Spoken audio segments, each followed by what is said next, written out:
সিগারেটের ন্যূনতম খুচরা মূল্য নিম্ন স্তরের ক্ষেত্রে 2026-27 অর্থ বছরের প্রস্তাবিত বাজেটে তামাকজাত পণ্যের ব্যবহার কমাতে এবং রাজস্ব বাড়াতে সব ধরনের সিগারেটের দাম বাড়ানোর প্রস্তাব করেছেন অর্থমন্ত্রী আমির খসরু মাহমুদ চৌধুরী। সর্বোচ্চ নিকোটিন পাউচ সর্বোচ্চ খুচরা মূল্য 500 টাকা, প্রস্তাবিত সম্পূরক শুল্ক হার 40%। 9,38,000 কোটি টাকার এই বাজেটে স্তর ভেদে প্রতি 10 শলাকা সিগারেটের দাম 2 টাকা থেকে 25 টাকা পর্যন্ত বাড়ানোর কথা বলা হয়েছে। খুচরা পয়সার প্রচলন না থাকায় বাস্তবে বাজারের প্রতিটি সিগারেটের দাম মূলত 1 থেকে 3 টাকা পর্যন্ত বাড়তে পারে।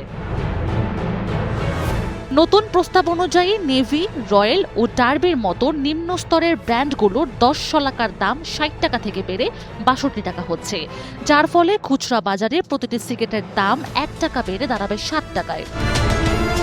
মধ্যম স্তরের জন প্লেয়ার গোল্ড লিফের দাম 80 টাকা থেকে বাড়িয়ে 92 টাকা করার প্রস্তাব করা হয়েছে। এতে প্রতিটির দাম 9 টাকা 20 পয়সা হওয়ার কথা থাকলেও বাজারে তা 10 টাকা হতে পারে। উচ্চ স্তরের গোল্ড লিফের 10 শলাকার প্যাকেট 140 টাকা থেকে বাড়িয়ে 160 টাকা নির্ধারণ করা হয়েছে, ফলে প্রতি শলাকার দাম দাঁড়াচ্ছে 16 টাকা।